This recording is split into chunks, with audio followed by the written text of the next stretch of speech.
Thanks everybody for joining this GHRSST talk. My name is Marouan Bouali. I work at ORBTY as a research scientist. So ORBTY is a startup based in the state of São Paulo, Brazil.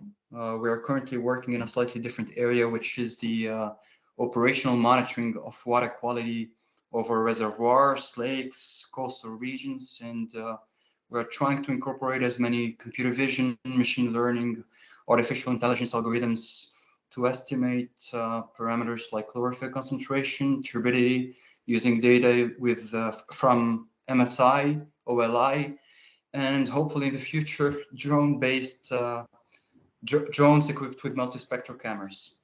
So I joined ORBTY back in 2021, and shortly after, I asked the CEO whether I could dedicate some of my time working on sea surface temperature topics, to which he agreed.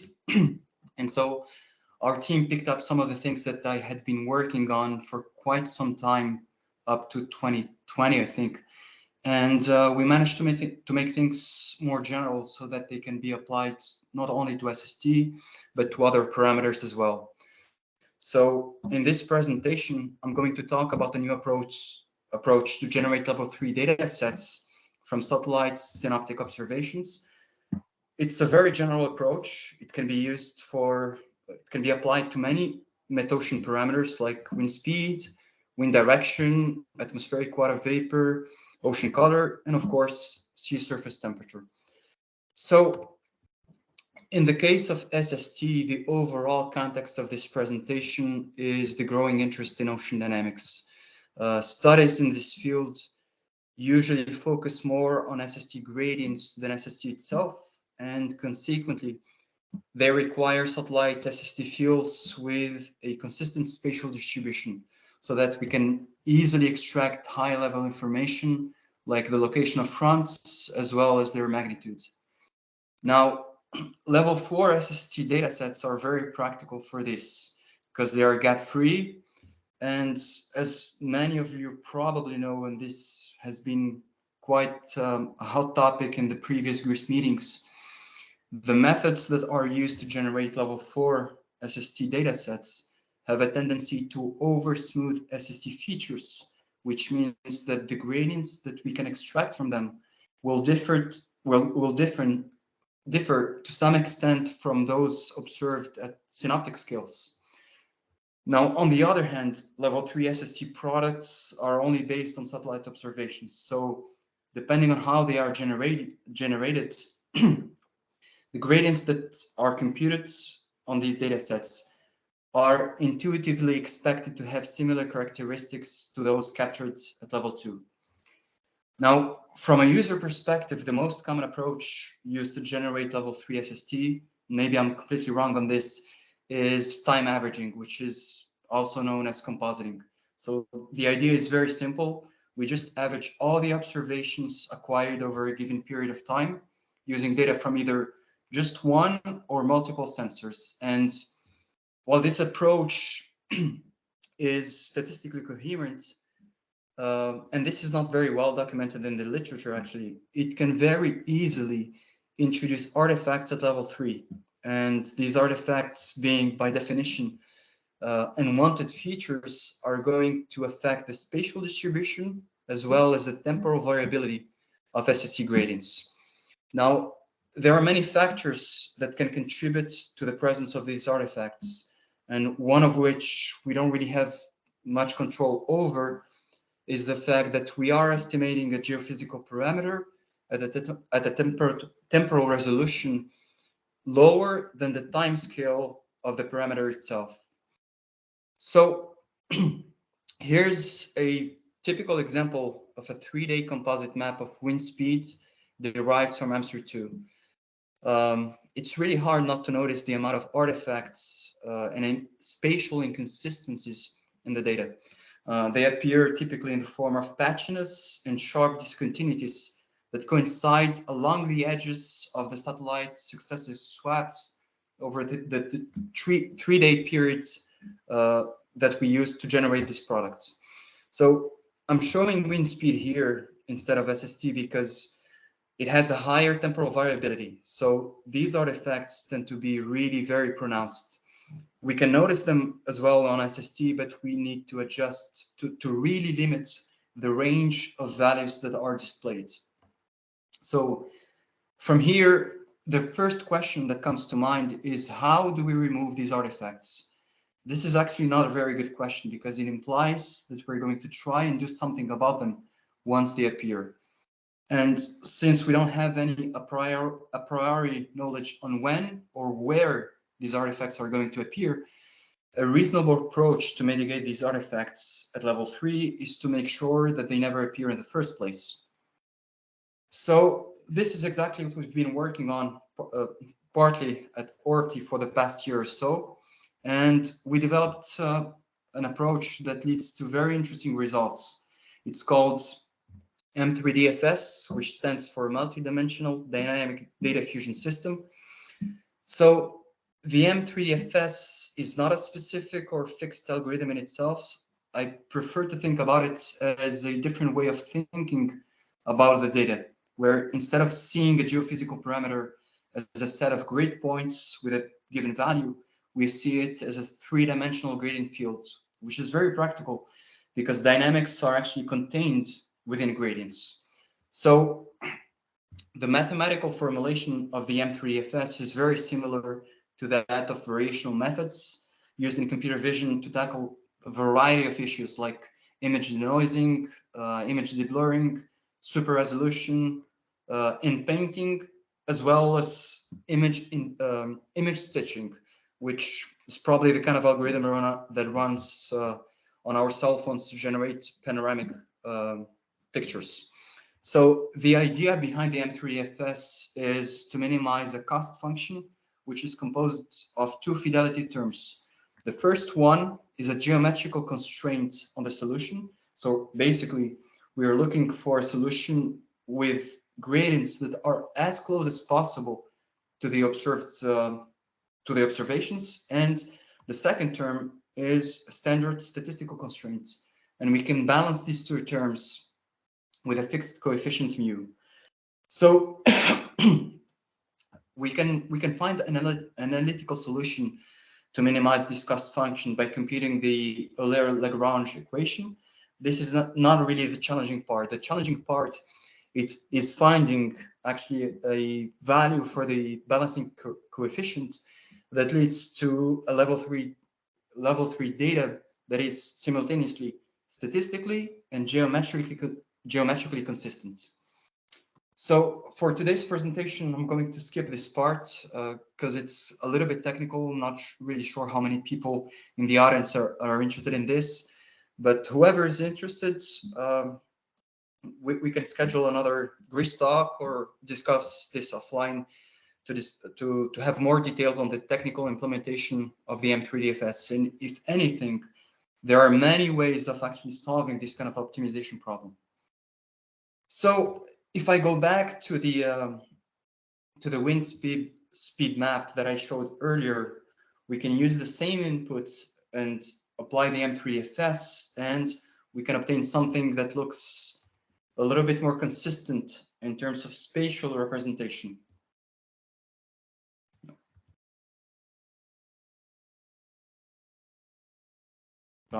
And the important part here is that the M3DFS ensures that this level 3 has the same statistical characteristics at both global and regional scales. So now going back to sea surface temperature, which is the main topic of this presentation, this is the experimental setup for the results in the next slides. So as input, we use synoptic level 3U microwave SST derived from APSU2, which is distributed by remote sensing systems at a resolution of 25 kilometers. And we also used infrared SST from Terra, Aquamodis, and SNPP VIRS. And we generated single sensor, which is level 3C, and multi-sensor, level 3S data sets at 3 different temporal resolutions, 3 days, 1 week, and 1 month. And we use 2 methods, the standard compositing approach and the 3D FS. And then for the analysis, we computed the magnitude of SST gradients estimated with central differences. And we analyzed both the spatial distribution and the temporal variability of SST gradients at global and regional scales.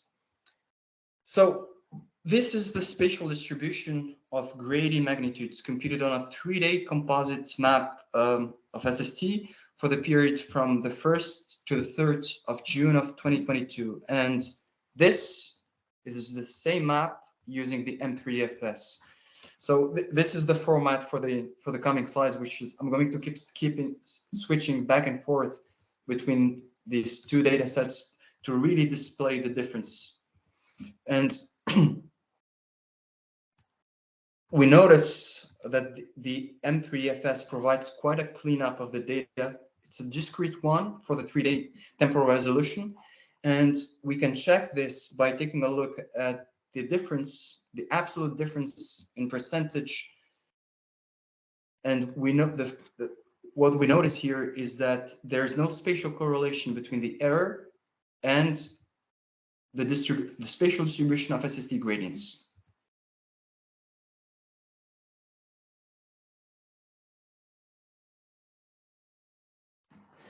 So one intriguing thing about this kind of experiment that we discovered is that we would assume that as we increase the time window of the level 3 SST that we're using to compute the gradients, the impact of these artifacts is going to decrease, but that turned out not to be the case. So this is the same map for the monthly temporal resolution with the standard compositing approach, and this is the same map with the M3DFS.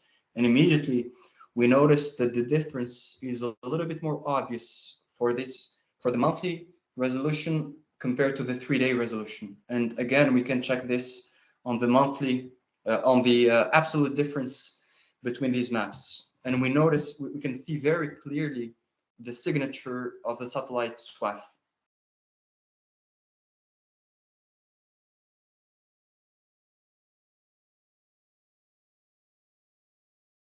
So to evaluate the quantitative impact of compositing artifacts, we analyzed the temporal variability of SST gradients for the year 2022, and we conducted a series of experiments to see how the error introduced by these artifacts changes as we go from global to regional analysis, from 3 days to monthly resolution, and from microwave SST to infrared SST. So here in the left panel, we have the time series of SST gradient magnitudes averaged over the entire globe using standard compositing in blue and the M3DFS in red. So yeah, by the way, both of these plots are based on AMS-32 data and for a 3 days temporal resolution. And on the right panel, we have the absolute difference in percentage, which basically represents the contribution of these artifacts to the overall magnitude of gradients. The first thing that we noticed is that, as expected, since the M3DFS does not introduce artifacts, it brings down the overall magnitude of SST gradients. And if we take a look at the right panel, at the error, we see that it is relatively stable for the entire year of 2022, with a median error of the order of 10%. So now we can stick to the global scale and analyze the error for different temporal resolutions. And so here at the top, we have the results for the 3 days resolution. At the center, we have the weekly resolution, and at the bottom, the monthly resolution. And just as we've noticed in the gradient maps, we see that the error goes from 10% for the 3-day resolution to almost 15% on the monthly resolution. So not a significant increase. So now there's another experiment which is quite interesting, which is to fix the temporal resolution and take a look at the error as we go from global analysis to specific regions. So here, what we did is that we conducted the same experiments over regions where we have intense fronts throughout the year, like the Gulf Stream or the Brazil-Malvinas Conference regions. and regions with less pronounced dynamics like the Mediterranean Sea. And again, just like we noticed in the maps of SST gradients, we see that in the Mediterranean Sea, the error can occasionally exceed 30%, whereas in the Brazil-Malvinas and the Gulf Stream regions, the error is still relatively stable.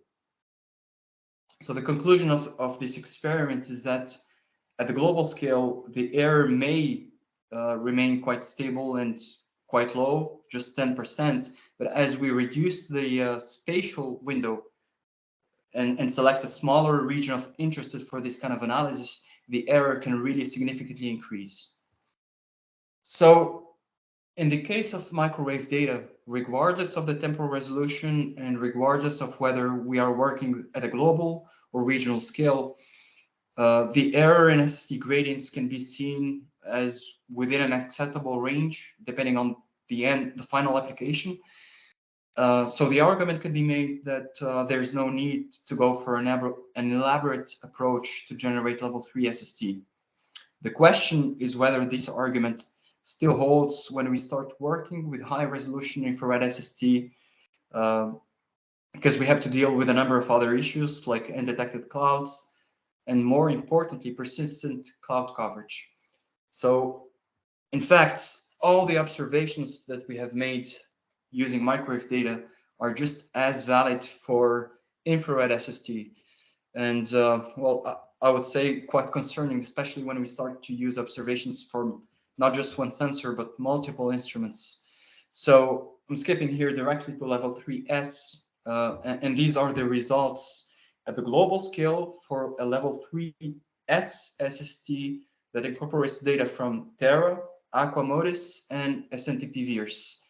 And the median error in SST gradients for 2022 starts at 30% for the 3-day resolution, increases to 40% for the weekly resolution, and eventually reaches up to 60% for the monthly resolution. And in fact, if we switch back to the spatial domain to check the impact of these compositing artifacts on the map of SST gradients, this is the magnitude of SST gradients, for example, for the standard composite of 3 days, and this is the one for obtained with the M3DFS.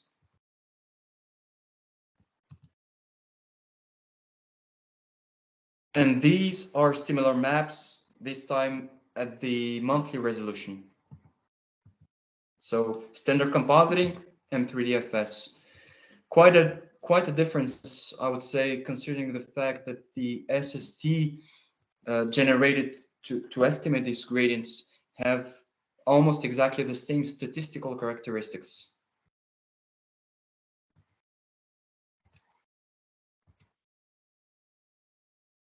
So this is the conclusion of this presentation, which is that level 3 datasets generated using conventional compositing can contain a substantial amount of artifacts. So we need to be extra careful when analyzing the spatial temporal variability of SST gradients. So the experiments that I've shown in these presentations are based only on 1 year worth of data, which is 2022, but the results clearly show that the impact of compositing artifacts on SST gradients increases as we increase the temporal window to generate the level 3 SST. It increases as we go from a global to regional scales. It increases as we replace microwave data with infrared SST data, and increases as well as we go from a single sensor to multi-sensor level 3 data sets. So the M3FS, which, as I said, is a very flexible and general approach, can mitigate the creation of these artifacts without affecting the statistical characteristics of the data. And so far, we have tested it on a number of other variables. So anyone working with parameters other than SST is welcome to get in touch and ask for results related to these variables. So thanks again for joining this GHRSST Talk, and I'm looking forward to your feedback, comments, and questions as well.